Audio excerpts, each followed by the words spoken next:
الحمد لله نحمده ونستعينه ونستغفره ونعوذ من شرور أنفسنا ومن سيئات أعمالنا من يهده الله فلا مضل له ومن يضلله فلا هادي له أشهد أن لا إله إلا الله وحده لا شريك له وأشهد أن سيدنا مولانا محمدا عبده ورسوله لا نبي بعده اللهم صل وسلم وبارك وكرم وعظم على سيدنا مولانا محمد وعلى آله وأصحابه ومن تبع هداه أما بعد.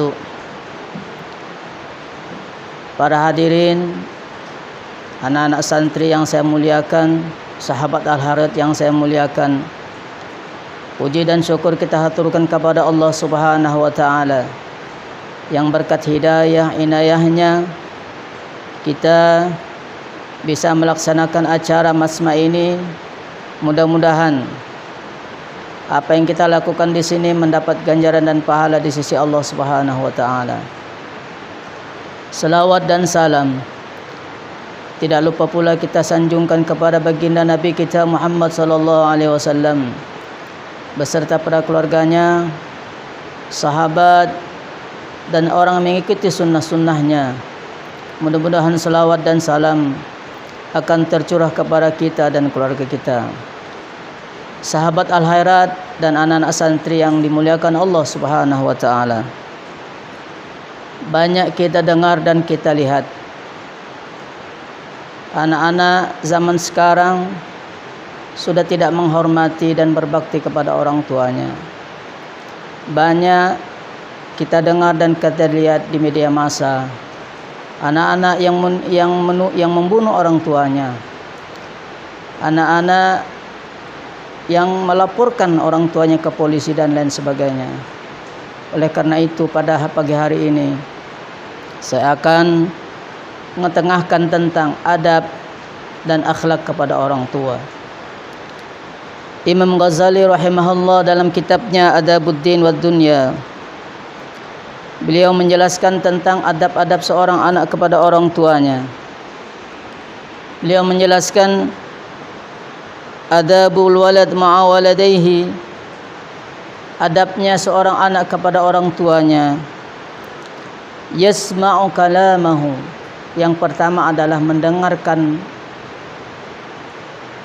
perintah-perintahnya, mendengarkan kata-katanya. Dalam artian bahwa apabila orang tua memberikan nasihat, orang tua memberikan masukan, maka hendaklah kita mendengarkan dengan baik. Banyak anak-anak sekarang, anak-anak zaman modern, orang tua berbicara, tangannya memegang HP tanpa memperhatikan orang tuanya. Sungguh jelek dan tidak bagus akhlak yang demikian. Maka apabila orang tuanya mendengar, apabila orang tuanya berbicara, maka dengarkanlah dengan baik, dengarkanlah dengan adab yang baik, dengarkanlah dengan sopan santun. Yang kedua, wa yaqumu liqiyamiha, hendaklah apabila orang tua berdiri, maka ta'zim dan hormati mereka. Yang ketiga, wa yatamatsalu li amrihima, hendaklah mereka menjunjung tinggi perintah-perintah orang tua. Apabila kita mendengarkan dan menjunjung perintah orang tua, maka insya-Allah kehidupan anak-anak, kehidupan sahabat Al-Harith akan menjadi berkah. Karena keberkahan dalam hidup itulah yang akan dituntut. Bagaimanapun kita hidup dengan kaya raya, banyak harta, tapi kalau ketiadaan berkah, maka tidak ada manfaat harta dan bendanya tadi. Yang keempat, wa yulabbi da'watahuma, menjawab setiap apabila dipanggil orang tuanya. Maka apabila orang tua memanggil, maka sambutlah panggilan itu dengan baik dan santun, dan mengata labbaika ya abi, labbaika ya ummi, ye, ingge, iya, bukan dengan sambutan yang kurang baik. Sering kita dengar anak-anak kita Kalau kita panggil, orang tuanya memanggil, maka jawabannya kurang sopan. Ha, ah, dan lain sebagainya. Maka hendaknya anak-anak santri untuk mentakzim dan menghormat, menjawab dengan sopan panggilan orang tua. Karena apabila kita menyakiti hati orang tua, maka dosanya akan terbalas oleh Allah Subhanahu wa taala di dunia dan akhirat. Kata Nabi Muhammad sallallahu alaihi wasallam, birru aba'akum tabirru abna'ukum. Maka berbuat baktilah kepada orang tua, niscaya anakmu akan berbuat bakti. Yang selanjutnya, wa yahfadhu lahuma janahadh dhulli minar rahmah. Hendaklah kita merendahkan diri, tawadhu kepada orang tua kita. Orang tua kita ta'zimkan, kita agungkan. Apabila kita berkunjung kepada orang tua kita, makalah kita hendaklah berlemah lembut berkata kepada mereka. Tidak membentak, tidak berkata cih, cah, cuh, atau kata-kata yang menyakitkan orang tua. Karena Allah Subhanahu wa taala dan Rasulnya akan menjanjikan siksa yang berat, siksa yang sangat berat kepada orang-orang yang durhaka kepada orang tua. Yang ketiga, wala yabrahuma bil ilha. Tidak menyusahkan beban orang tua. Orang tua janganlah sampai disusahkan bebannya. Apalagi pada musim-musim yang pandemi ini, semua orang tua kita sedang susah. Orang tua sedang mengalami krisis moneter yang sangat parah. Maka hendaklah kita menahan diri untuk meminta kepada sesuatu kepada mereka.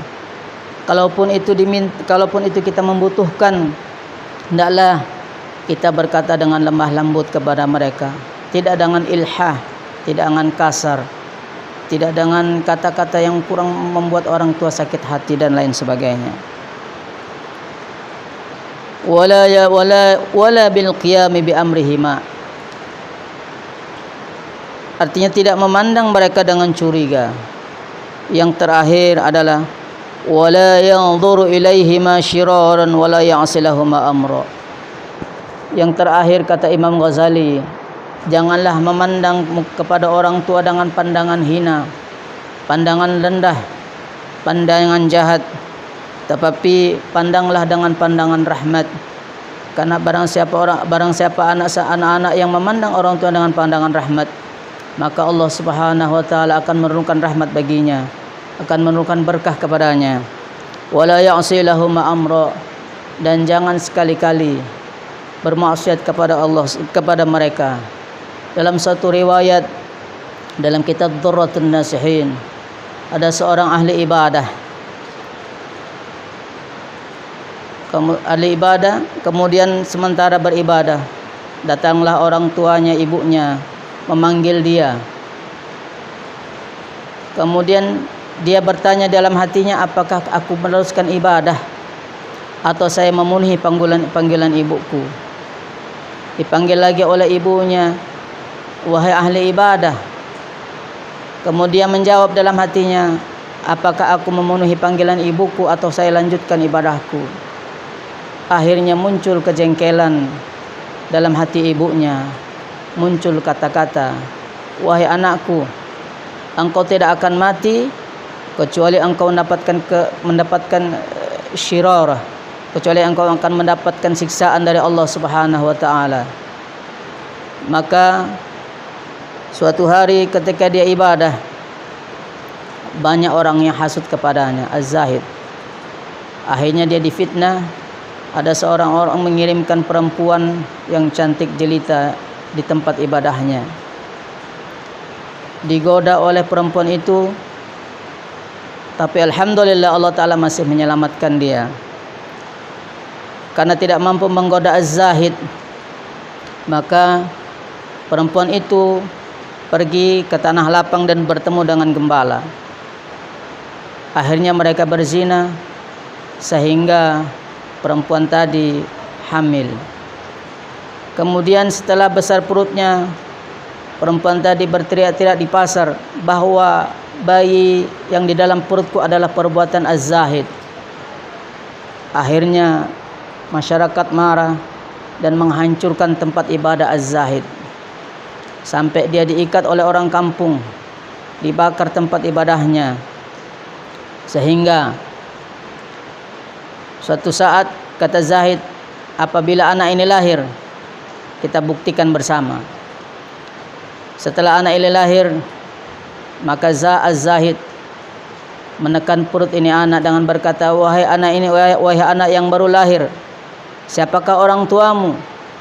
Maka dengan keramahnya Allah Ta'ala mengizinkan anak ini berkata, orang tuaku adalah sang gembala. Maka dengan ini Zahid menyadari dirinya bahwa ini adalah doa dari ibunya. Maka wahai santriku, jagalah adab kepada orang tuamu. Jangan sampai membuat sakit hati orang tua, karena azabnya adalah di dunia dan akhirat. Ilahuna wallahu musta'an. Assalamualaikum warahmatullahi wabarakatuh.